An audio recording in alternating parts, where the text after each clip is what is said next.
Students, welcome to Magnet Brains. मैं आपकी Hindi educator Rupali Verma. आज मैं लेकर आई हूँ क्लास 8th हिंदी व्याकरण का। हमारा टॉपिक है अव्यय यानी कि अविकारी शब्द। इनको करने से पहले मैं आपको बता दूं कि मैग्नेट ब्रेन्स आपके लिए लेकर आ चुका है अद्भुत बैच। तो ये शुरू हो चुके हैं, जल्द से जल्द अपना रजिस्ट्रेशन कराइए। आप इसमें कैसे रजिस्ट्रेशन करा सकते हैं, कैसी सारी सुविधाओं और डिस्काउंट का लाभ उठा सकते हैं, इन सभी की जानकारी प्राप्त करने के लिए नीचे आपको एक नंबर फ्लैश हो रहा है, उस पर आप कॉल करके सारी जानकारी ले सकते हैं। इसके अलावा नीचे डिस्क्रिप्शन बॉक्स में भी आपको एक लिंक दिया गया है, उस लिंक को क्लिक करिए, उसमें एक फॉर्म है, उसे फिल करिए, सबमिट करिए और जल्द ही आप तक सारी इन्फॉर्मेशन पहुंच जाएगी। तो चूँकि एक ये बैच शुरू हो चुका है, ऐसा ना हो कि कुछ बहुत सारी इंपॉर्टेंट चीज़ें आपसे मिस हो जाएं, इसलिए जल्द से जल्द जो है अपना एनरोलमेंट इसमें कराइए। तो चलिए आ जाते हैं आज के हम टॉपिक पर। जैसे मैंने बताया कि क्लास 8 हिंदी व्याकरण का आज हम करा रहे हैं अव्यय यानी कि अविकारी शब्द। ये क्या होते हैं? देखिए, अभी तक जो हम कर रहे थे वो सभी विकारी शब्द थे, जैसे कि आपका संज्ञा था, है ना, लिंग था, वचन था, कारक थे, काल था। ये सारी चीज़ें जो हैं संज्ञा वगैरह, इन सब में किसी न किसी कारण, जैसे संज्ञा है विकारी है, संज्ञा, सर्वनाम, क्रिया, विशेषण, ये सभी विकारी हैं। क्यों? क्योंकि इनमें चेंजेस हो रहे थे। किसके कारण से चेंजेस हो रहे थे? लिंग, वचन, काल और कारक के कारण इनमें चेंजेस हो रहे थे। लेकिन अब जो हम पढ़ने जा रहे हैं वो है अविकारी शब्द। विकार अर्थात परिवर्तन। आ मतलब नहीं होना, यानी कि अब वो शब्द हम पढ़ने जा रहे हैं जिनमें किसी भी तरह का कोई विकार उत्पन्न होगा ही नहीं, किसी भी कारण से, है ना। तो चलिए अब देखिए क्या है ये अव्यय का अर्थ एवं परिभाषा। अव्यय वे शब्द होते हैं जिनमें लिंग, वचन, विभक्ति, पुरुष, वाच्य आदि के कारण कोई परिवर्तन नहीं होता। देखिए हमने क्या बता दिया, लिंग है आपका, लिंग, वचन, विभक्ति, पुरुष, वाच्य, इन सभी के कारण किसी भी तरह का कोई परिवर्तन नहीं होता है। वे ज्यों के त्यों अर्थात अपने मूल रूप में बने रहते हैं। इसी कारण इन्हें अविकारी शब्द भी कहा जाता है, क्योंकि इनका जो मूल रूप है उनमें कोई परिवर्तन ही नहीं हो रहा, वो उसी के बने हुए हैं, इसलिए इनको अव्ययों को अविकारी शब्द भी कहते हैं। तो विकार का मतलब तो आपको हमने समझा दिया। विकार का मतलब होता है परिवर्तन, ठीक है। इसका क्या मतलब होता है? परिवर्तन। अब आ का मतलब क्या हो गया? बिना, यानी कि क्या हो जाता है? बिना, जिसमें ना हो, यानी बिना परिवर्तन के। तो ये होते हैं अविकारी शब्द। अब इनमें क्या से दिया है? अब यहां पर दिया है यहां, वहां, आज, अरे, कौन, धीरे। अब देखिए इसमें चेंज करने की कोशिश करिए। लिंग बदलिए, काल बदलिए, कारक बदलिए, आप वचन बदलिए, विभक्ति बदलिए, पुरुष है, वाच्य है, कुछ भी बदलिए, क्या इनमें कोई भी किसी भी तरह का कोई चेंजेस होते हैं? जैसे हम बोलते हैं यहाँ, वहाँ, अरे, जैसा, कौन, धीरे, निरंतर, लगातार, क्योंकि, इसलिए, इनमें किसी भी तरह का कोई परिवर्तन होता है? कभी कोई परिवर्तन नहीं होता। इसीलिए इनको क्या बोलते हैं? अविकारी या अव्यय शब्द। तो समझ में आ गया कि इनको अव्यय क्यों बोला जा रहा है। अब जब भी आए अव्यय आया है तो इसका मतलब अविकारी है, अविकारी है तो अव्यय है। मतलब बात हम एक ही चीज की कर रहे हैं, उन शब्दों की जिनमें किसी भी तरह का कोई परिवर्तन नहीं होता है। अब अव्यय शब्दों के भेद आ जाते हैं। अव्यय शब्दों के 5 भेद होते हैं। पहला है क्रिया विशेषण, ठीक है। पहला क्या आता है आपका? क्रिया विशेषण। क्रिया विशेषण क्या? अभी तक हमने विशेषण पढ़ा था। विशेषण क्या था? संज्ञा या सर्वनाम शब्दों की विशेषता जो शब्द बताते हैं वो विशेषण कहलाते हैं। तो यहाँ पे भी विशेषण वही है, यहाँ पे भी विशेषण वही है, विशेषता ही बदला रहा है, लेकिन यहाँ संज्ञा सर्वनाम की विशेषता ना बतलाकर क्रिया की विशेषता बतला रहा है। जैसे कि हम बोलते हैं ना कि पढ़ रहा है, तो अब हम वहां पर होगा कि लगातार पढ़ रहा है। हम यह बोले निरंतर पढ़ रहा है, तो वो क्या हो जाएगा? निरंतर आपका, कि नित्य पढ़ रहा है, लगातार पढ़ रहा है, रोज पढ़ रहा है, अच्छा पढ़ रहा है, जो भी आ रहा है। ये पढ़ने के बारे में जो क्रिया है, जो पढ़ना है, उसके बारे में जो कुछ चीजें बताई जाएंगी वो सभी आपकी क्या कहलाती हैं? आपकी क्रिया विशेषण कहलाती है। नेक्स्ट आते हैं संबंध बोधक। संबंध बोधक वाक्य में प्रयुक्त हुए संज्ञा सर्वनाम पदों का दूसरे पदों के साथ संबंध स्थापित करता है। जैसे कभी कभी क्या होता है, एक ही वाक्य में दो संज्ञा शब्द आ गए या दो सर्वनाम शब्द आ गए, तो उन दूसरे का आपस में संबंध स्थापित करना कि भाई उसके लिए हमें कुछ शब्दों की जरूरत पड़ेगी। जैसे आप बोल रहे हो मेरा विद्यालय मेरे घर के पास है, मेरा स्कूल जो है मेरे घर के पास में ही है, तो यहाँ पर आपका स्कूल और आपके घर के बीच का संबंध जिस शब्द ने बताया के पास, वो आपका क्या हो गया, संबंध बोधक शब्द हो गया। अर्थात इसके माध्यम से हमने दो संज्ञा शब्दों के बीच जो है संबंध स्थापित किया। फिर आते हैं हम समुच्चय बोधक शब्द। समुच्चय बोधक शब्द कई जो कई सारे शब्दों को या कई वाक्यों को आपस में जोड़ने का काम करते हैं। जैसे कि हम लोग पढ़ते हैं क्योंकि, इसलिए, परंतु, और, तथा, अथवा, तो ये सारे शब्द क्या होते हैं, ये या तो दो तीन वाक्यों को आपस में जोड़ रहे होते हैं या ये कुछ शब्दों को आपस में जोड़ रहे होते हैं, इसलिए इन्हें समुच्चय बोधक कहते हैं। समुच्चय बोधक मतलब सभी को साथ में लेकर आना, इसलिए कहलाते हैं समुच्चय बोधक तत्व। फिर आते हैं विस्मयादि बोधक। विस्मयादि बोधक वो शब्द होते हैं जो हमारे हर्ष को, गुस्से को, इन सभी को बाहर निकाल कर रखते हैं। ये जो शब्द होते हैं इनकी पहचान हम बहुत आसानी से कर लेते हैं क्योंकि इन सभी के आगे विस्मयादि बोधक चिन्ह भी लगे होते हैं।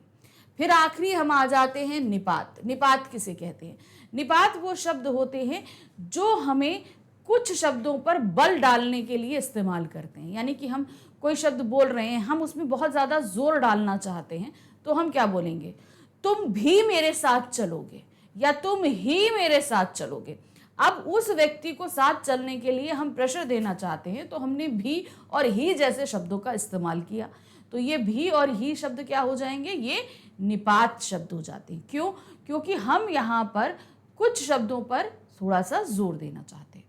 ये तो हमने भेदों के आपके बस इनिशियल जो इंट्रो होता है जिसको वो कराया। इनिशियल इंट्रो इसलिए करा दिया ताकि आपके दिमाग में जब हम इसको पढ़ाएं तो थोड़ा बहुत कुछ बैठा रहे। अब हम इनको डिटेल से पढ़ाना आपको शुरू करेंगे। तो मैंने ये पांचों को थोड़ा थोड़ा सा आपको समझा दिया कि ये शब्द क्या है, क्या होते हैं। अभी इनके भेद वगैरह भी आपको आगे आएंगे।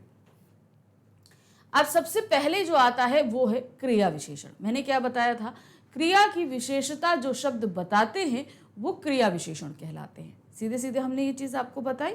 तो भाई देखिए क्या है, क्रिया की विशेषता बताने वाले अव्यय शब्दों को क्रिया विशेषण कहते हैं। अब ये अव्यय शब्द क्यों कहे गए? क्योंकि जो शब्द विशेषता बतलाएंगे वो क्या है, उनमें चेंजेस नहीं होंगे। कैसे? देखिए क्या है, बारिश लगातार हो रही है। अब यहां पर आप उदाहरण देख रहे हैं, होना, हो रही है, ये हमारी क्या है, क्रिया है। सबसे पहले किसी भी वाक्य में अगर आपको ढूंढना है तो जो सबसे आसान पद होते हैं ना उनको ढूंढ लीजिए। क्या संज्ञा है, क्या सर्वनाम है, क्या क्रिया है, क्या विशेषण है, इन सारी चीज़ों को आपको पहले ढूंढ लेना है। अब जैसे हमको यहाँ पर क्रिया विशेषण का पता करना है तो हम सबसे पहले क्या ढूंढेंगे, हम क्रिया ढूंढेंगे ना, तभी उससे संबंधित जो चीज़ होगी हम उसका पता लगाएंगे। अब यहाँ पर आप देख रहे हैं हो रही क्रिया है। अब ये कैसे हो रही है? कैसी हो रही है? लगातार हो रही है। कैसी हो रही है? लगातार हो रही है।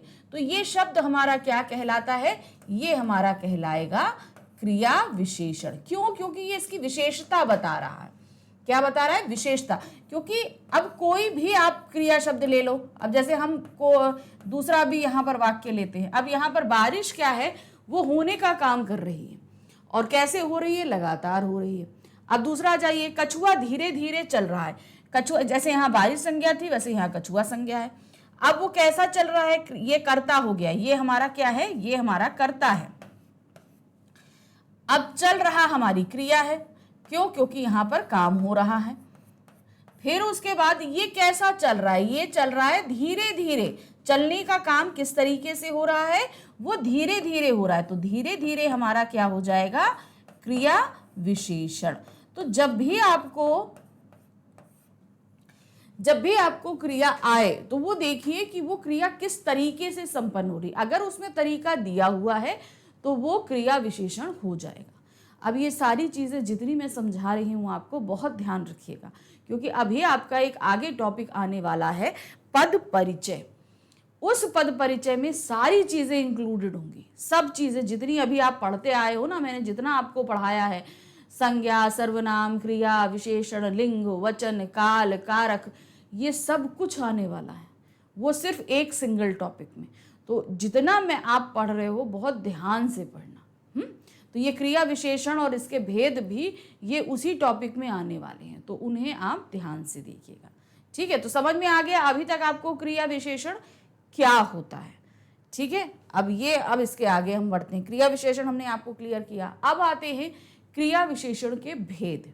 अब भेद क्या है? क्रिया विशेषण के मुख्यतः 4 भेद होते हैं। पहला है स्थानवाचक, जहां पर आपको किसी भी क्रिया के स्थान का पता दिया जाए, स्थान है, जगह है, कहीं पे का भी आपको पता दिया जाए, वो आपको क्या हो जाता है? स्थानवाचक क्रिया। फिर आ जाते हैं कालवाचक, यहाँ पर आपको उस क्रिया के समय का ज्ञान दिया जाता है, कब हो रही है, सुबह हो रही है, शाम हो रही है, लगातार हो रही है, रोज हो रही है, कभी कभी हो रही है, जो कुछ भी है।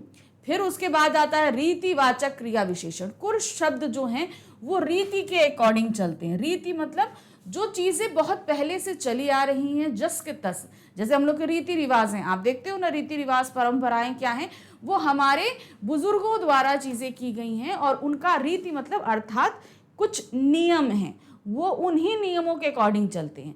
जैसे अब कंगारू है, वो कूद कूद के ही चलेगा, कछुआ क्या है, धीरे धीरे ही चलेगा। तो ये धीरे धीरे है, कूद कूद है, ये सब आपका क्या हो जाता है, क्या होता है, ये आपका रीतिवाचक होता है। तो ये रीति से यानी कि आपके नियमों से बात होती है, जहां पर हम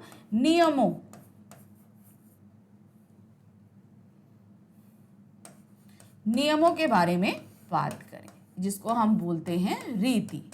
ठीक है, इसमें आपका जैसे अभी हमने दिया था ना, कछुआ धीरे धीरे चलता है, वो आपका इसके अंतर्गत आएगा। फिर आ जाते हैं परिमाणवाचक। परिमाणवाचक जाहिर सी बात है, किसी चीज का नाप तौल दिया गया है, हाँ, नाप तौल है, क्वांटिटी है, ये सारी चीजें आएंगी, वो आपका ये परिमाणवाचक के अंतर्गत आएगा। तो समझ में आया आपको? जैसे मैंने अभी क्रिया विशेषण को सारे क्या कहते हैं, अव्यय क्रिया विशेषण के सारे भेदों को बताया था। ठीक है, बताया था ना, अव्यय के सारे भेदों को बताया, क्रिया विशेषण, संबंध बोधक, समुच्चय बोधक, विस्मयादि बोधक, निपात, ये 5 मैंने बताए थे। उसी तरीके से मैंने आपको ये 4 भी बता दिए। अब 4 मैंने ये बता तो दिए भाई, इनको जानना भी जरूरी है, तो चलिए देखते हैं। पहला है स्थानवाचक क्रिया विशेषण। अब स्थान से संबंधित आपको पहला क्रिया विशेषण का जो भेद है वो क्या है? स्थानवाचक क्रिया विशेषण। इसमें क्या होगा? जिन क्रिया विशेषण शब्दों में क्रिया के होने के स्थान का बोध हो। स्थान मतलब जगह। अब कभी कभी बहुत सारी क्रियाएं आपको बताई जाती हैं, वहां पर प्लेस दिया रहता है, यहां पर हो रही है वो चीज, तो यहां क्या दिया है, उन्हें स्थानवाचक क्रिया विशेषण कहते हैं। जैसे यहां, वहां, बाहर, भीतर, इधर, उधर, ऊपर, नीचे, दाहिने, बाएं। तो ये आपका क्या कहलाता है? स्थानवाचक क्रिया विशेषण। क्योंकि जो क्रिया, जैसे हम बोल रहे हैं कि स्कूल में बैठे हैं, ठीक है, मैं यहाँ बोल दूं टीचर, जो कोई भी यहाँ नीचे वाक दिया, पक्षी आसमान में उड़ रहे हैं, हरियाली चारों ओर फैली है। तो अब आप इसमें देख रहे हैं कि यहाँ पर क्या है, यहाँ पर क्रिया विशेषण है, कैसे? स्थानवाचक। अब उसकी पहचान आप करोगे कैसे? जैसे मैंने यहाँ पर बताया, इधर उधर, ऊपर नीचे, दाहिने बाएं, ये सारी चीजें, वो क्या है? क्रिया के साथ कहाँ शब्द लगाने पर जो उत्तर मिलता है वो स्थानवाचक क्रिया विशेषण होता है। यानी कि अब हमें क्या करना है, जो क्रिया शब्द है उसके साथ हमें कहाँ लगाना है। जैसे यहाँ दिया पक्षी आसमान में उड़ रहे हैं, अब उसके लिए हम क्या करेंगे, उसमें हमें सबसे पहले पता करना पड़ेगा अपनी क्रिया। तो क्रिया हमने पढ़ता कर ली, उड़ रहा है। अब हम उन्होंने क्या बोला, क्रिया के साथ कहाँ शब्द लगाने पर। अब हम लगाते हैं, कहाँ उड़ रहे हैं? आसमान में उड़ रहे हैं। कहाँ उड़ रहे हैं? आसमान में उड़ रहे हैं। तो ये आसमान में हमारा क्या हो गया, ये हमारा हो गया क्रिया विशेषण।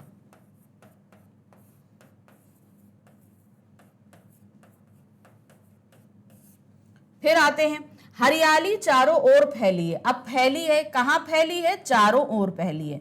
तो अब ये हमने इसको यहां पर लगा दिया। समझ गए आप कि कैसे हम स्थानवाचक पता करते हैं? जहां पर कोई भी क्रिया संपन्न हो रही है वो जगह जो है आपकी स्थानवाचक कहलाती है। नेक्स्ट आ जाते हैं कालवाचक क्रिया विशेषण में, जहां पर हमें समय का बोध कराया जाता है। जिन क्रिया विशेषण शब्दों में क्रिया के होने के समय का बोध होता है उन्हें कालवाचक क्रिया विशेषण कहते हैं। जैसे आज, कल, प्रातः, सायं, दिन भर, लगातार, प्रतिदिन, हमेशा, आजकल, हर बार, नित्य आदि। तो यहां पर क्या दे रहे हैं कि ये आपको समय का बोध करा रहे हैं, किस समय ये सारी चीजें हो रही हैं। जैसे पहचान इसकी क्या है? क्रिया के साथ कब शब्द लगाने पर जो उत्तर मिलता है वो कालवाचक क्रिया विशेषण होता है। सिंपल उन्होंने देखिए यहां पर आपको जहां ये सारे शब्द दे दिए गए हैं वहीं आपको एक क्वेश्चन भी दे दिया गया है।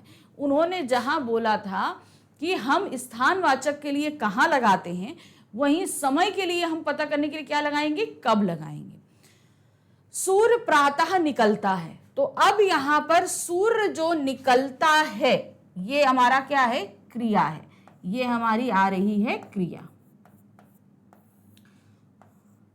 फिर उसके बाद क्या कब निकलता है? अगर हम इससे बोलें कब निकलता है तो ये क्या आया? प्रातः निकलता है। तो ये हमारा क्या हो गया? क्रिया विशेषण।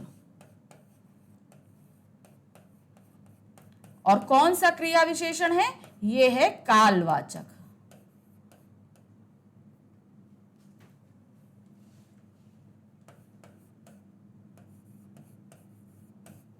ये कौन सा है? कालवाचक क्रिया विशेषण। फिर आते हैं पक्षी शाम को लौटते हैं। लौटते हैं हमारी क्या हो गई? क्रिया हो गई। और शाम को लौटते हैं तो ये हमारी क्या हो गई? क्रिया विशेषण कालवाचक हो गई। तो ये अभी आपको ये पता करना पड़ेगा कि क्या चीज है। वही सिंपल क्वेश्चन लगा ला, क्वेश्चन पूछ लेना कहाँ उड़ते हैं, कब उड़ते हैं। तो दो चीजें आपको बता दी मैंने, एक स्थानवाचक बता दिया और एक कालवाचक बता दिया। नेक्स्ट आते हैं रीतिवाचक। अब रीतिवाचक में क्या है? रीतिवाचक क्रिया विशेषण जिन क्रिया विशेषण शब्दों में क्रिया के होने की रीति का या विधि का बोध हो उन्हें रीतिवाचक क्रिया विशेषण कहते हैं। यानी कि जो क्रिया संपन्न हो रही है वो किस तरीके से संपन्न हो रही है। विधि आप जानते हो ना, मतलब मेथड। अब जैसे खाना बनाया जाता है तो उसका अपना एक प्रोसीजर होता है, एक विधि होती है। तो उसी तरीके से इन्होंने यहाँ पर क्या बोला कि जो भी क्रिया हो रही है उसको संपन्न होने की अपनी एक विधि होती है, एक तरीका होता है। वही आपकी क्या कहलाती है? रीति। अब जैसे इसके लिए इन्होंने शब्द क्या बताए? इन्होंने शब्द बताए धीरे धीरे, एकाएक, फटाफट, चुपचाप, शीघ्र, सहसा, ध्यानपूर्वक, अकस्मात, जैसे तैसे, कदाचित। तो ये सारे शब्द आपके आते हैं रीतिवाचक क्रिया विशेषण में। अब क्रिया के साथ कैसे शब्द लगाने से जो उत्तर प्राप्त होता है वह रीतिवाचक क्रिया विशेषण होता है। अब जो है हम कैसे पता लगाएं कैसे है? तो उन्होंने बोला कि आप जो भी आपका क्रिया विशेषण है उसमें लगा दीजिए कैसे। ध्यान दीजिएगा, स्थानवाचक में हमने कहाँ बोला था? कहाँ। कालवाचक में बोला था कब।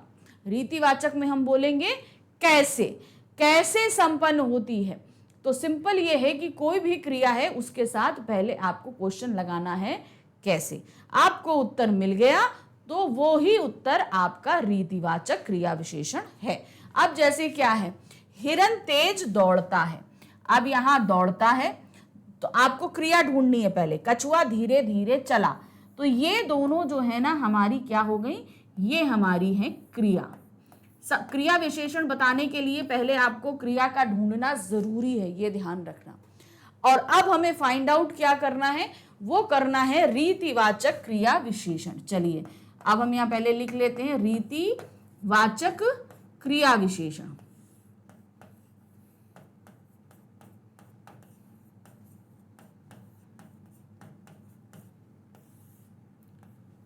अब ये रीतिवाचक क्रिया विशेषण हमें फाउंड करना है। तो अब क्या है? दौड़ता है, क्वेश्चन लगाइए कैसे दौड़ता है। तो उन्होंने क्या बोला, तेज दौड़ता है। तो ये हमारा क्या हो गया, रीतिवाचक क्रिया विशेषण। नेक्स्ट आते हैं चला, तो कैसे चला, धीरे धीरे चला। तो ये हमें मिल गया इसका आंसर।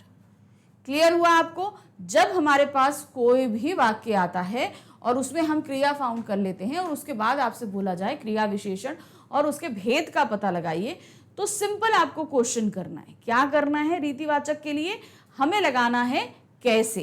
तो जैसे यहां दिया था हिरन तेज दौड़ता है, तो हमने क्या पता लगाया, क्रिया थी दौड़ता, कैसे दौड़ता है, तेज दौड़ता है। कछुआ धीरे धीरे चला, कैसे चला, धीरे धीरे चला। तो ये दोनों ही हमारे हो गए रीतिवाचक क्रिया विशेषण। अब आ गए परिमाणवाचक क्रिया विशेषण। क्या आया, परिमाणवाचक क्रिया। जिन क्रिया विशेषण शब्दों से क्रिया की मात्रा या उसके परिमाण का बोध हो उसे परिमाणवाचक क्रिया विशेषण कहते हैं।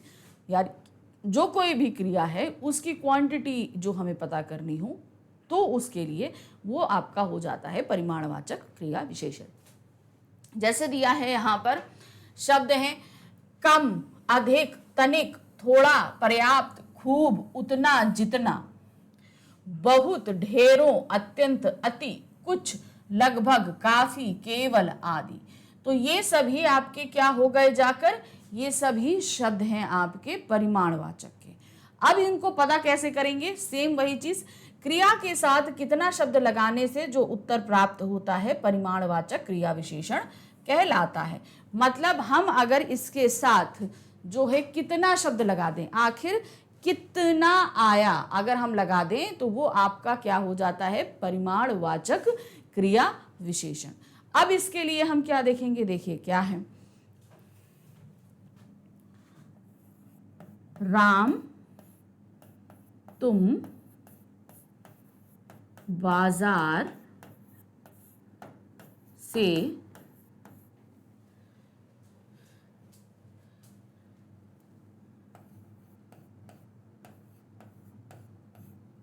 थोड़ा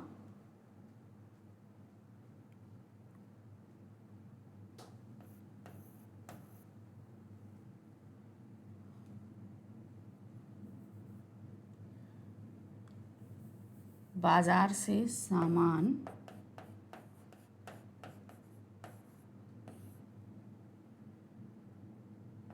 थोड़ा लाना, सामान थोड़ा लाना,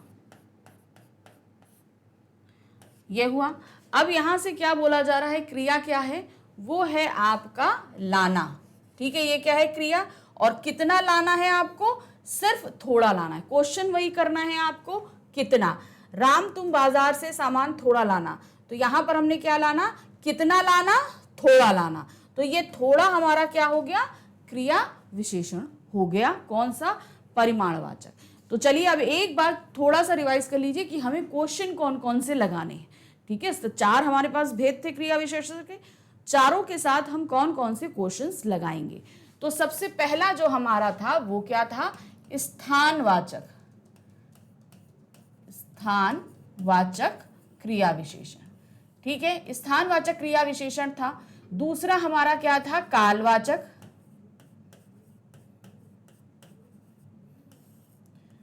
तीसरा हमारा क्या था, रीतिवाचक। और चौथा हमारा था परिमाणवाचक।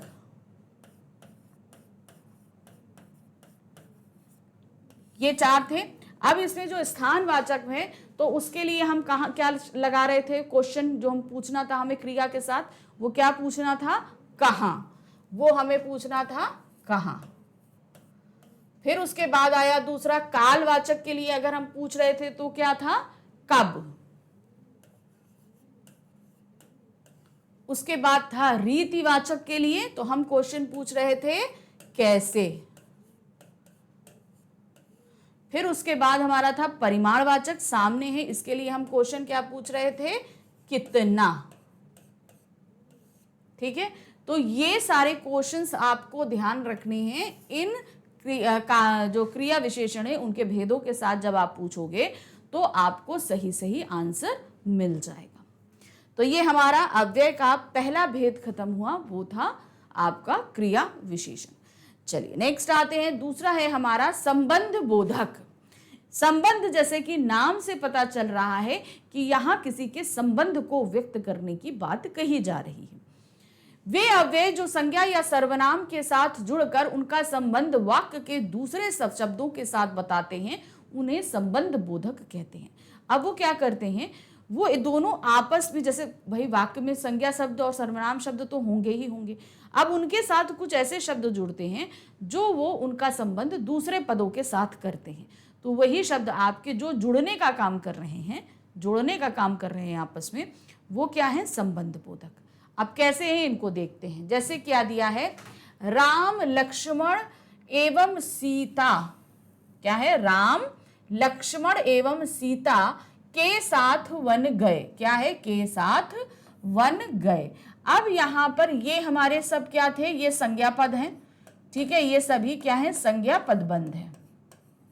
अब इन्हें पदबंध क्यों कह रही हूं, ये अभी इसका आगे टॉपिक पढ़ाऊंगी, लेकिन फिर भी बता देती हूं, जहां पर सभी शब्द आपके संज्ञा हो वो आपके संज्ञा पदबंध कराते हैं। अब जैसे राम लक्ष्मण और सीता, ये सभी क्या है, आपके तीनों ही पद आपके संज्ञा है, इसलिए ये संज्ञा पदबंध कहलाएंगे। फिर इधर आ जाइए, वन, वन आपका क्या है, ये आपका संज्ञा है, और गए हमारा क्या है, क्रिया है। अब इन संज्ञा पदबंध का इस संज्ञा शब्द के साथ और क्रिया शब्द के साथ जो संबंध जुड़ रहा है वो के साथ जुड़ रहा है। ये के साथ ही हमारा क्या है, संबंध बोधक। क्यों है ये, अब आपको मैं बताऊं, इसलिए है क्योंकि अगर हम इन शब्दों को नहीं लेंगे तो इसका संबंध इसके साथ नहीं जुड़ सकता है। जुड़ सकता है, चलो इसको हाइड कर दो, इसे मत पढ़ो। राम लक्ष्मण एवं सीता वन गए, ठीक है। अब यहां पर ध्यान दीजिए, आप तो बोलेंगे वाक्य बन रहा है, लेकिन ध्यान दीजिए, राम लक्ष्मण एवं सीता वन गए। अब राम के साथ के बाद ये जो कॉमा लगा है ये इस पूरे वाक्य को बदल देता है, क्योंकि राम जो है वो लक्ष्मण और सीता के साथ गए। ये नहीं बोला जा रहा है कि तीनों साथ गए, राम जी इन दोनों के साथ गए हैं। बात ये, अगर हम उस कॉमा की जगह हम रुक रहे हैं, देखिए ध्यान दीजिएगा, हमारे क्वेश्चन पढ़ने का तरीका, स्टेटमेंट है उसको पढ़ने का तरीका देखिएगा, राम लक्ष्मण एवं सीता के साथ वन गए, और अब इसी को दीजिए राम लक्ष्मण सीता वन गए। अब इसमें के साथ की जरूरत नहीं थी, तो लेकिन जब हम राम को साथ जाने की बात कर रहे हैं, उनके साथ गए, इसलिए हमें के साथ की जरूरत पड़ती है। और इन तीनों संज्ञा शब्दों का इन बाकी शब्दों के साथ जो शब्द संबंध जोड़ रहा है वो है के साथ। अब चलिए ठीक है, अब हम दूसरा बता देते हैं, उसको देखिए क्या है, मेरा घर अस्पताल के निकट है। अब यहां पर क्या है, मेरा घर अस्पताल, ये दोनों ही आपके क्या है, संज्ञा है हमारा क्या है, ये क्रिया है, होना, क्योंकि ये होना क्रिया से बना है, मूल धातु से। अब यहां पर मेरा घर अस्पताल है, अब आपका घर क्या अस्पताल है, सिंपल सा चीज है। अगर हम के निकट नहीं पढ़े तो क्या होगा, मेरा घर अस्पताल है, ये आंसर निकल रहा है, लेकिन ये तो नहीं होना है ना।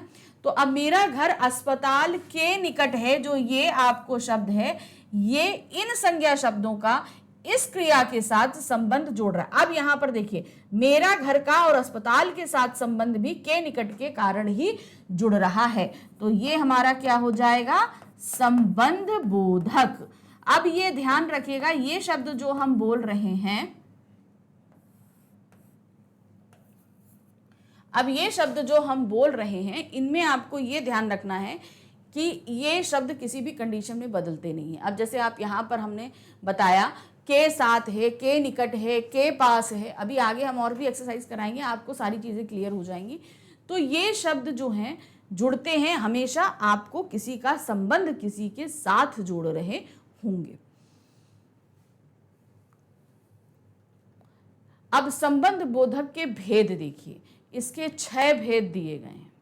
पहला भेद है कालवाचक। अब कालवाचक के लिए क्या शब्द इस्तेमाल करते हैं, के पूर्व, के पश्चात, के आगे, के पीछे, के पहले आदि, ठीक है, ये आपको हर किसी के साथ जो हम मोस्टली शब्दों का इस्तेमाल करते हैं वो सभी आपको यहाँ बताए जा रहे हैं। फिर आता है स्थानवाचक। स्थानवाचक के लिए इस्तेमाल करते हैं के ऊपर, के नीचे, के अंदर, के बाहर, के समीप आदि। फिर तीसरा है दिशावाचक, जो आपको डायरेक्शन देगा, दिशावाचक, की ओर, की तरफ, के आसपास आदि। फिर नेक्स्ट है साधनवाचक। कौन सा है? साधन, जो हम क्रिया को करने के लिए कोई साधन होता है, के द्वारा, के जरिए, के निमित्त, के खातिर। फिर है सादृश्यवाचक, यह है के जैसा, के समान, की तरह। फिर है विरोधवाचक, इसमें क्या है?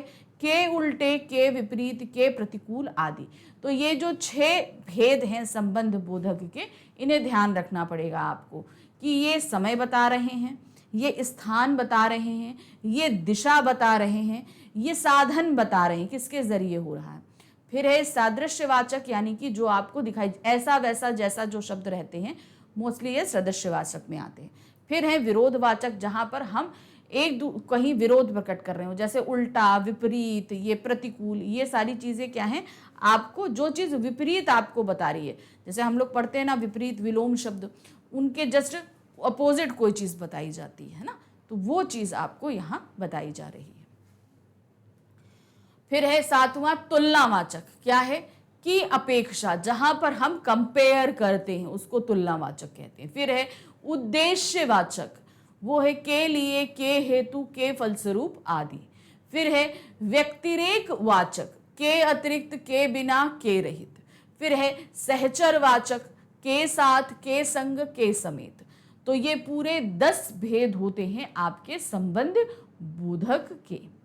तो यहाँ पर जो आपको मेन है ध्यान, अगर आप नाम ध्यान रखोगे तो उनके आपको जो एग्जाम्पल है वो अपने आप याद हो जाएंगे। मेन बेसिक जो है वो इन 10 नामों को याद रखना है। अब आते हैं अपना तीसरा भेद। तीसरा भेद क्या है? समुच्चय बोधक या योजक। क्या है? समुच्चय बोधक या योजक। समुच्चय बोधक यानी कि बहुत सारों को साथ में लाना, इकट्ठा करना। योजक मतलब जोड़ना। तो यहाँ पर वही काम हम कर रहे हैं, बहुत सारों को साथ में लाकर जो शब्द जोड़ते हैं उनको समुच्चय बोधक कहते हैं, और वही शब्द जोड़ने का काम कर रहे हैं इसलिए उनको योजक भी कहा जाता है। अब यहाँ क्या है? जो अव्यय शब्द एक शब्द का दूसरे शब्द से, एक वाक्य का दूसरे वाक्य से, अथवा एक वाक्यांश का दूसरे वाक्यांश से संबंध जोड़ते हैं वे समुच्चय बोधक या योजक कहलाते हैं। अब ये 2 शब्दों का भी आपस में संबंध जोड़ेंगे, 2 वाक्यों का भी जोड़ेंगे आपस में संबंध, और 2 वाक्यांशों का भी संबंध आपस में जोड़ेंगे। तो यहाँ पर सिर्फ हम शब्द की बात नहीं कर रहे, शब्द, वाक्य और वाक्यांश तीनों की बात कर रहे हैं। इन सभी को जोड़ने के लिए जो शब्द इस्तेमाल होंगे वही आपके कहलाएंगे समुच्चय बोधक, अव्यय या योजक। ठीक है, तो चलिए देखते हैं यहाँ पर। जैसे यहाँ पर दिया है आशीष और अवनीश भाई भाई हैं। अब यहाँ पर आशीष जो है एक शब्द है और अवनीश एक शब्द है, इन दोनों को आपस में जोड़ने का काम ये और कर रहा है। तो ये हमारा क्या हो गया? समुच्चय बोधक अव्यय या योजक शब्द। उसी तरीके से काले काले बादल घिर आए परंतु वर्षा ना हुई। अब क्या दिया? काले काले बादल घिर आए परंतु वर्षा ना हुई। अब ये परंतु क्या है? ये इस वाक्य का और इस वाक्य का आपस में संबंध जोड़ने का काम कर रहा है, इसलिए ये क्या कहलाएगा? आपका समुच्चय बोधक। अब यहां देखिए 2 शब्दों को जोड़ा, यहां पर 2 वाक्यों को जोड़ा। पहला वाक्य था काले काले बादल घिर आए और दूसरा वाक्य था वर्षा ना हुई। तो इनको जोड़ने का काम किसने किया है? परंतु ने। या हम बोल सकते हैं काले काले बादल घिर आए लेकिन वर्षा नहीं हुई। ये भी तो मोस्टली हम लोग यही बोलते हैं ना कि बादल तो आए लेकिन बारिश नहीं हुई। अब समुच्चय बोधक के 2 भेद होते हैं। एक होता है समानाधिकरण समुच्चय बोधक और दूसरा होता है व्याधिकरण समुच्चय बोधक। अब यहाँ क्या दिया है समानाधिकरण में? तथा, या, लेकिन, अतः। और व्याधिकरण में क्या होता है? क्योंकि, की, ताकि, तथाति, तथापि। अब ये क्या होते हैं? अब इनको हम कैसे डिफरेंशिएट करेंगे? वर्ड्स बताने से नहीं होगा, इनमें आपको एग्जाम्पल भी मुझे देना पड़ेगा। अब चलिए इसमें एग्जाम्पल हम आपको बता दें क्या होता है। जैसे यहाँ पर दिया है, पहला आप वाक्य देख लो। पहला वाक्य क्या है? यहाँ पर आशीष और अवनीश भाई भाई हैं। अब इस वाक्य में जो है ये दोनों शब्द जिन्हें ये वाक्य शब्द जोड़ रहा है समुच्चय बोधक का, ये दोनों शब्द जो है इस वाक्य में पूरा समान अधिकार रखते हैं, समान अधिकार रखते हैं। कोई भी ज्यादा या कोई कम नहीं है। चाहे आप ये बोल लो आशीष भाई है या अवनीश भाई है, दोनों भाई हैं, कोई ज्यादा नहीं है। तो यानी कि यहाँ पर ये क्या कर रहे हैं, ये दोनों को आपस में जोड़ रहे हैं, लेकिन कोई भी किसी को भी एक ज्यादा इंपॉर्टेंस नहीं दिया जा रहा और किसी को भी कम इंपॉर्टेंस नहीं दिया जा रहा, यानी कि वाक्य में ये दोनों बराबर हैं। तो ये कहलाते हैं समानाधिकरण समुच्चय बोधक। क्या कहलाते हैं?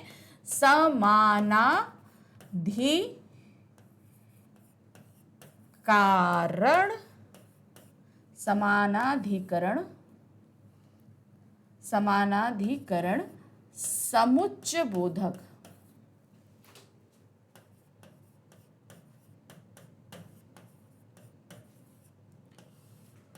ठीक है, क्यों? क्योंकि यहां पर जिन वाक्य शब्दों को हम जोड़ रहे हैं वो वाक्य में समान अधिकार रखते हैं और इसीलिए हम जोड़ रहे हैं और लगा के। अब आइए, काले काले बादल घिर आए परंतु वर्षा ना हुई। अब यहां पर भी अब परंतु जो शब्द है, अब यहां पर काले काले बादल का घिरना और वर्षा का ना होना ये एक दूसरे पर डिपेंड हो रहा है। ठीक है, यहां पर हम क्या कर रहे हैं, एक वाक्य को दूसरे वाक्य पे डिपेंड कर रहे हैं। अब है तो दोनों वाक्य स्वतंत्र, देखिए दोनों वाक्य स्वतंत्र है। अगर हम इसके बाद से ना पढ़े, काले काले बादल घिराए ये भी स्वतंत्र है, वर्षा ना हुई ये भी स्वतंत्र है। दोनों को अगर हम अलग अलग भी रख दें तो भी ये हमें पूर्ण ही लगेंगे। लेकिन हमने क्या किया, इसमें जो अव्यय लगाया परंतु, उसको हमने एक वाक्य को दूसरे पर डिपेंड कर दिया कि मतलब काले काले बादल तो छाए लेकिन वर्षा नहीं हुई। वर्षा नहीं हुई इसका कारण क्या था? काले काले बादल छाने के बावजूद वर्षा का ना होना। तो हमने एक वाक्य को दूसरे पर डिपेंड कर दिया। जहां हम ऐसा अव्यय लगाएं जहां पर हम दोनों वाक्यों को बराबर रखें तो वो आपका रहता है समानाधिकरण। लेकिन जब हम एक वाक्य को दूसरे पर डिपेंड कर दें तो वो हो जाता है व्याधिकरण अव्यय। व्याधिकरण का मतलब क्या होता है? आपको एक वाक्य का दूसरे पर उत्पन्न सपोर्ट दे देना। अब व्याधि उत्पन्न कर रहे हैं हम, यहां पर क्या कर रहे हैं? व्याधि अर्थात बाधा को उत्पन्न कर रहे हैं। बात ये है, हम यहाँ पर किसी को बराबर नहीं दे रहे हैं, हम क्या कर रहे हैं, एक को बड़ा बना रहे हैं और दूसरे को उसके ऊपर डिपेंड कर रहे हैं। और यहाँ पर जब हमने आशीष और अवनीश की बात करी तो वो दोनों समान थे, लेकिन यहाँ पर हमने क्या किया, वर्षा का ना होने का कारण जो नहीं हुई, इस काले काले बादल छाने के बावजूद वर्षा नहीं हुई, इसलिए हमने एक वाक्य को दूसरे पर डिपेंड कर दिया। इसलिए ये हमारा क्या हो गया? व्याधिकरण। व्याधिकरण समुच्चय बोधक।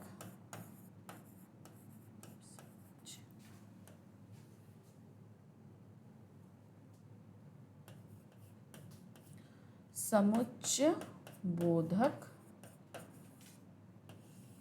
अव्यय। ठीक है ना?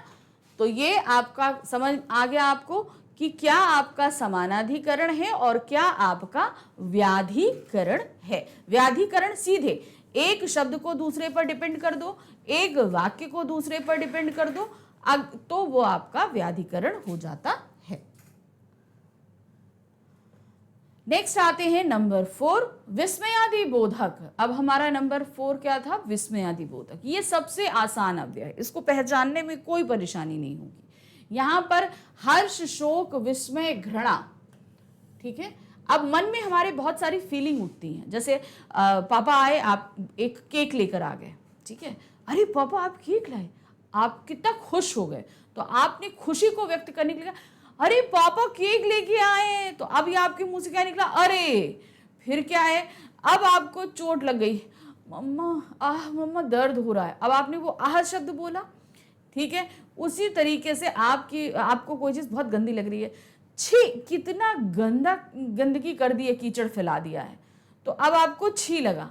ठीक है ना? तो अब यहाँ पर आपको शोक भी हो रहा है, ओहो तुमको इतनी चोट लगी, तुम्हारे फ्रेंड को लगेगा ओहो तुम्हें इतनी चोट लग गई। फिर उसके बाद जैसे खूब तेज गर्मी हो रही थी और एकदम से बादल हो गए, आहा बादल आ गए, तो अब आपने क्या, आहा आप एकदम बहुत ज्यादा खुश भी हो गए और विस्मय भी हो गया। हाँ, तो इस तरीके से ये जो आपके जो मन के भाव हैं, ये कुछ ना कुछ शब्दों के जरिए बाहर आते हैं। ये शब्द ही आपके क्या कहलाते हैं? विस्मयादिबोधक अव्यय। यहां पर दिया है ना, हर्ष, शोक, विस्मय, घृणा आदि मन के भावों को प्रकट करने वाले शब्द विस्मयादिबोधक कहलाते हैं। हम इन शब्दों के बाद विस्मयादिबोधक चिन्ह लगता है, तो इसको पहचानना इसलिए आसान है क्यों? क्योंकि इनके बाद ये चिन्ह लगाया जाता है। अब आ जाते हैं हम उदाहरण पे। उदाहरण क्या है? अरे तुम आज विद्यालय नहीं गए। अब तुम क्या था कि तुम्हारी छुट्टी थी, तुम्हारे छोटे भाई को स्कूल जाना था। अब जब तुम सुबह सो के उठे तो देखा वो भी सोया पड़ा है। तुमने अरे तुम विद्यालय नहीं गए, तो तुमने बोला तुम एकदम से विस्मित हो गए कि भाई मेरी तो छुट्टी थी, मेरा एग्जाम था, इसलिए मेरे को लीव मिली हुई थी, लेकिन तुमको तो नहीं थी, तुम्हें तो जाना था। तो उसको देखकर तुम चौंक गए, विस्मित हो गए, इसलिए तुमने अरे लगा दिया। अब इसकी पहचान आप यहाँ देख रहे हो, ये विस्मयादिबोधक अव्यय दिया हुआ है। फिर हे भारत ने विश्व कप में दक्षिण अफ्रीका को हरा दिया। अब आप मैच देखने के बहुत प्रेमी हो, हे पता है भारत ने हरा दिया दक्षिण अफ्रीका को विश्व कप में, तो अब आपने हे बोला, तो वो आपका हे क्या हुआ? वो आपका विस्मयादिबोधक अव्यय हुआ और उसके आगे आपने चिन्ह लगा दिया। तो इस तरीके से ये दोनों ही आपके क्या हैं? विस्मयादिबोधक अव्यय। तो समझ में आया? ये सबसे आसान अव्यय है, इसको पहचानने में बिल्कुल भी दिक्कत नहीं होती। मेरा अपना जो एक पॉइंट ऑफ व्यू है, बाकी आपको अगर जो समझ में आया होगा वो आपको सबसे आसान लगा होगा। अब इसके भेद देखिए क्या होते हैं भाई। जैसे हमारे भाव, हमारी जैसी फीलिंग, अगर हमको दर्द हो रहा है, हमको दुख हो रहा है, हमें खुशी हो रही है, हमें कोई चीज खराब लग रही है, तो इन सभी के हिसाब से जिन शब्दों को हम इस्तेमाल करें वही भाव आपके इसके भेद हो जाते हैं। जैसे हर्षबोधक, अर्थात जब हमें बहुत खुशी होती है, हम बहुत ज्यादा खुश हो जाते हैं, तो उसके लिए हम क्या शब्द इस्तेमाल करते हैं? आहा, वाह, शाबाश आदि शब्द इस्तेमाल करते हैं। तो ये सभी हमारे क्या हो गए? विस्मयादिबोधक हो गए। फिर आते हैं हर्षबोधक, तो यहां पर हमने क्या हुआ? हमने अपने हर्ष अर्थात हमने खुशी को व्यक्त किया। उसी तरह शोकबोधक, जहां पर हम अफसोस जताते हैं, ओह, हाय, आह, उफ, राम, राम आदि। तो यहां पर हम बोलते हैं ना, यहां पर हम क्या है? दुख को व्यक्त कर रहे हैं, अर्थात शोक को भय कर रहे हैं। फिर भय, भय अर्थात डर, जहां हम डर को व्यक्त करें। बाप रे बाप, अरे, तो ये आपका क्या हो गया? जहां पर हमने डर को व्यक्त किया। फिर नेक्स्ट आते हैं आश्चर्यबोधक। फिर कहाँ है? हम आश्चर्यचकित हो जाते हैं, अरे, तो क्या है? ओह, ओ, हे, क्या। तो यहां पर हम क्या है ना, किसी चीज को लेकर बहुत ही ज्यादा विस्मित हो जाते हैं। फिर आता है घृणा, यानी कि हम जहां हमें घिन हो, छी छी, हट, ये हम शब्द इस्तेमाल करते हैं। फिर नेक्स्ट है प्रशंसा, वहां पर शाबाश, सुंदर, जहां पर हम किसी की तारीफ कर रहे होते हैं, तो फिर वहां पर हम कौन सा शब्द इस्तेमाल करते हैं? शाबाश, सुंदर जैसे शब्दों का इस्तेमाल करते हैं। फिर आते हैं आशीर्वाद बोधक, जहां पर हम किसी को आशीर्वाद देते हैं। अब ऐसे बहुत सारे बड़े लोग हैं भाई, हम जैसे हैं तो हमसे भी छोटे होंगे, जैसे आप बड़े हो तो आपसे भी छोटे कोई होंगे ना, तो उनको आशीष जो दिया जाता है, वैसे बहुत से बड़े हम लोग को आशीर्वाद देते हैं। तो वो आशीर्वाद क्या है? जीते रहो, दीर्घायु हो, तो ये भी विस्मयादिबोधक होता है। फिर है अभिवादन, क्या होता है? नमस्ते, नमस्कार, सलाम, आदाब, दुआ, तो ये सभी आपका अभिवादन होता है। फिर है कृतज्ञ, जहां पर किसी ने हमारा कोई काम किया है और हम बहुत ही ज्यादा उस चीज से के आभारी हो रहे हैं, तो उसके लिए हम बोलते हैं ना धन्यवाद, थैंक यू, बोलते हो ना, तो वही चीज है, उसके लिए हम धन्यवाद, शुक्रिया जैसे शब्दों का इस्तेमाल करते हैं। फिर आते हैं चेतावनी बोधक, जहां पर हम किसी को चेतावनी देते हैं। जैसे अब मान लीजिए, अरे क्या कहते हैं, सावधान हो जाओ, आगे जो है कीचड़ है, आप बोलते हो ना, तो उसके लिए हम शब्द क्या इस्तेमाल करते हैं? होशियार, खबरदार, सावधान। तो ये आपके हो जाते हैं चेतावनी बोधक, अर्थात हम किसी को चेतावनी दे रहे हैं कि हाँ आगे खतरा है, रुक जाओ, तो वो आपका हो जाता है चेतावनी बोधक। अब आ जाते हैं नंबर 5 पे। हमारा नंबर 5 पे क्या दिया है? निपात। ये हमारा आखिरी जो है वो आपका अव्यय है। अब ये क्या होता है, इसको ध्यान से देखिएगा, ये एक ऐसा है जो थोड़ा सा कंफ्यूजिंग रहता है। जो अव्यय शब्द जिसका प्रयोग किसी शब्द विशेष पर बल देने के लिए किया जाए उन्हें निपात कहते हैं। अब हमने क्या बताया कि जहां पर हम किसी शब्द पर बल देना चाहते हैं तो वहां पर हम ऐसे शब्दों का इस्तेमाल करते हैं। निपात के प्रयोग से हमारी बात में बल पैदा हो जाता है। इनका प्रयोग उस शब्द के ठीक बाद किया जाता है जिस पर बल देना हो, मतलब ठीक है ना, हमें जिस पे बल देना है ये उसके ठीक बाद इस्तेमाल किए जाते हैं। सबसे पहले हम उदाहरण देखेंगे तो आपको ये सारी चीजें समझ में, सबसे पहले आपको समझ में आया ना कि यहाँ पर हम किसी शब्द पर बल देने के लिए जिन शब्दों का इस्तेमाल करते हैं वो निपात कहलाते हैं, और ये निपात शब्द वहां इस्तेमाल किए जाते हैं जिन पर हम बल देना चाहते हैं उसके जस्ट बाद इस्तेमाल करते हैं।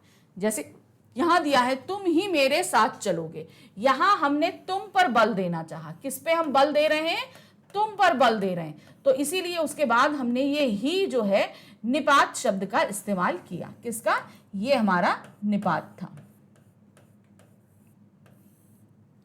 फिर आते हैं, उसने अब तक पाठ याद नहीं किया। अब हमने उसने पर बल देना चाहते हैं कि हम बोलते ना तुमने अब तक पाठ याद नहीं किया।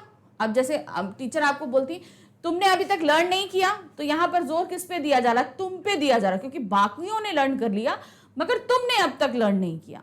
तो अब ये जो अब तक शब्द था ये आपको बल देने के लिए इस्तेमाल किया गया, और ये बल देने का काम जो हो रहा था वो हम उसने यानी कि दूसरे व्यक्ति पर कर रहे थे। तो यहां पर अब तक शब्द जो है वो हमने निपात के लिए इस्तेमाल किया।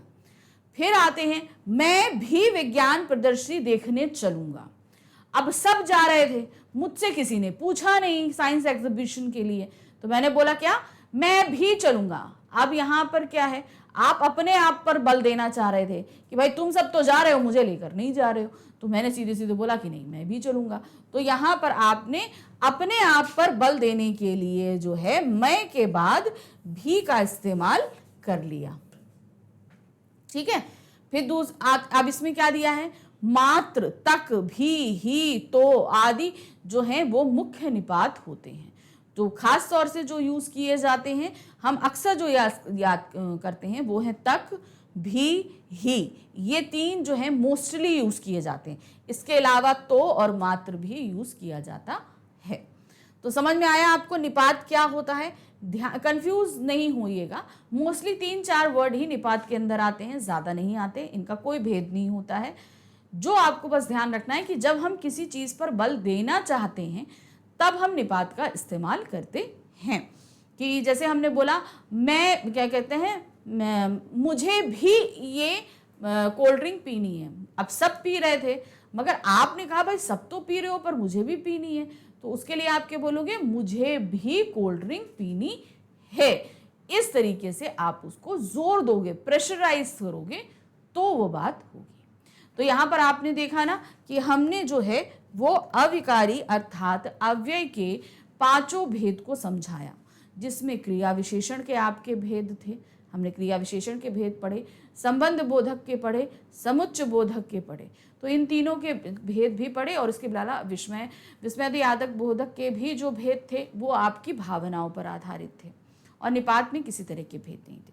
तो ये जो मोस्टली जो आपसे पूछे जाएंगे, इनमें आपके खास तौर पे जो आते हैं उनके ज़रूरी नहीं है कि आप भेद लिखो, लेकिन क्रिया विशेषण के भेद आपसे अवश्य पूछे जाएंगे, तो उनको ज़रूर से ज़रूर याद करना। तो पाठ तो हमने पढ़ लिया, अच्छे से समझ लिया, लेकिन इसका मतलब ये नहीं है कि हमने यहाँ पर चीज़ें ख़त्म कर दी हैं। अभी हम इस पूरे चैप्टर का रिवीजन करेंगे। वो रिवीजन हम करेंगे इसके क्वेश्चन आंसर और एक्सरसाइज के ये वीडियो के साथ में। तो नेक्स्ट वीडियो हमारा वही रहेगा, हम उसके साथ में आएंगे आपको कराने के लिए। अब यहाँ पर आपके लिए बहुत ही इम्पॉर्टेंट एक जानकारी हम लेकर आए हैं। वो जानकारी क्या है, जैसा कि आपको दिख रहा है मैग्नेट ब्रेन्स पे जो है क्लास 6 to 8 इंग्लिश मीडियम के लिए अद्भुत बैच शुरू हो चुका है। ये अद्भुत बैच जो है वो आपको प्रोवाइड कराया जा रहा है क्लास 6 to लेकर 8 तक। तो इसमें सभी जो सब्जेक्ट्स आ रहे हैं आपके, क्या देख रहे हैं आप, सारे सब्जेक्ट्स कवर किए जा रहे हैं।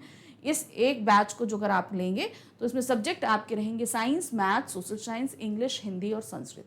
ये सारे ही सब्जेक्ट जो हैं आपको पढ़ाए जाएंगे। और ये किस मेथड से पढ़ाए जाएंगे भाई, आपके एग्जाम्स के लिए तैयारी कराई जाएगी। तो कौन कौन से इनमें फीचर्स रहेंगे, देखिए इसमें सबसे जो पहली चीज़ है, ये सारे सब्जेक्ट्स जो हैं वो सीबीएसई बोर्ड के जो भी आपका सिलेबस है उस पर बेस्ड रहेगा। सारा सिलेबस कंप्लीट कराया जाएगा आपको। फिर है डाउट सॉल्विंग, बहुत सारे टॉपिक्स ऐसे होते हैं जिनमें हमें डाउट्स होता है, तो ऐसे डाउट सॉल्विंग सेशंस भी आपके लिए लगाए जाएंगे जिसमें आप अपने डाउट्स क्लियर कर सकते हैं। फिर है वन शॉट रिवीजन, जो भी आपका जितने भी चैप्टर हैं उन सभी चैप्टर के वन शॉट रिवीजन कराए जाएंगे, यानी कि एक बार आपको समझा दिया गया उसके बाद इनका रिवीजन भी आपको कराया जाएगा। इसमें आपको ई नोट्स भी प्रोवाइड कराए जाएंगे, जो भी आप लोग पैकेज लेते हैं उसमें आपको सभी सब्जेक्ट्स के ई नोट्स प्रोवाइड कराए जाएंगे। फिर है टेस्ट और सोल्यूशन, जितना भी अभी तक हमने पढ़ा है उसके हम आपको टेस्ट देंगे और फिर उसके आपको सोल्यूशंस भी कराएंगे। फिर आते हैं माइंड मैप वीडियोस हैं, MIQs हैं और MCQs हैं, यानी कि हम माइंड मैप जो कराएंगे वो किस तरीके से आपको पूरा प्रिपेयर करना है, कैसे कैसे स्टेप स्टेप से सारी चीज़ों को पढ़ना है, लर्न करना है, ये सारी चीज़ें आपको प्रिपेयर कराई जाएंगी। फिर मोस्ट इंपॉर्टेंट क्वेश्चंस हैं और मल्टीपल चॉइस क्वेश्चंस हैं, ये भी कराए जाएंगे, क्योंकि इनके थ्रू ही हम सारी चीज़ें समझ सकते हैं ना कि भाई एक प्रैक्टिस होनी ज़रूरी है, क्योंकि यही 2 चीज़ें आती हैं आपके एग्जाम्स में, वो सारी चीज़ें कराई जाएंगी। ये सारे सब्जेक्ट्स में ये पूरे सारे फीचर्स आपको इस बैच में दिए जा रहे हैं। अब ये सारी चीज़ें आपको ऑलरेडी जो है वो 50% डिस्काउंट मिल रहे हैं, स्पेशल ऑफर अभी आपका चल रहा है, 50% डिस्काउंट चल रहा है ऑलरेडी। लेकिन अगर आप अभी लेते हैं तो आपको एक कूपन प्रोवाइड कराया जाएगा मैग्नेट 10, आप अगर उस कूपन कोड को लगा दोगे तो आपको 10% एडिशनल डिस्काउंट मिल जाएगा। तो इस तरीके से टोटल आपको डिस्काउंट हो जाएगा 50% का, सॉरी 60% का। तो इस 60% का आप फायदा उठाइए, ठीक है। 60%, 50 + 10, 60% डिस्काउंट मिल रहा है। अब इसके अलावा मैंने तो वैसे आपको बहुत सारी जानकारी दे दी, लेकिन इसके अलावा आपके पास बहुत सारे क्वेश्चंस होंगे इसमें कि हम कैसे ज्वाइन करें, क्या करें, तो इन सभी के लिए परेशान मत होइए। नीचे एक नंबर ये आपको दिया जा रहा है 7049597408, इस पर आप कॉल करके सारी जानकारी ले सकते हैं। इसके अलावा नीचे डिस्क्रिप्शन बॉक्स में भी आपको एक लिंक दिया गया है, उस लिंक को क्लिक करिए। क्लिक करते ही एक फॉर्म आपके सामने आएगा, उसे फिल करिए, सबमिट करिए और जल्द से जल्द आप तक सारी जानकारी उपलब्ध करा दी जाएगी। तो इस तरीके से आप जो है इस अद्भुत बैच का हिस्सा बन जाएंगे। तो जल्दी करिए, क्योंकि ये बैच शुरू हो चुका है, ऐसा ना हो कि बहुत सारे इंपॉर्टेंट टॉपिक आप लोगों से छूट जाएं। तो जल्द से जल्द जो है इसकी जानकारी लीजिए, अपना रजिस्ट्रेशन कराइए, क्लासेस ज्वाइन करना शुरू करिए फटाफट। तो चलिए ये वीडियो यहीं ख़त्म करते हैं, मिलते हैं नेक्स्ट वीडियो के साथ में। Thank you for watching, bye bye.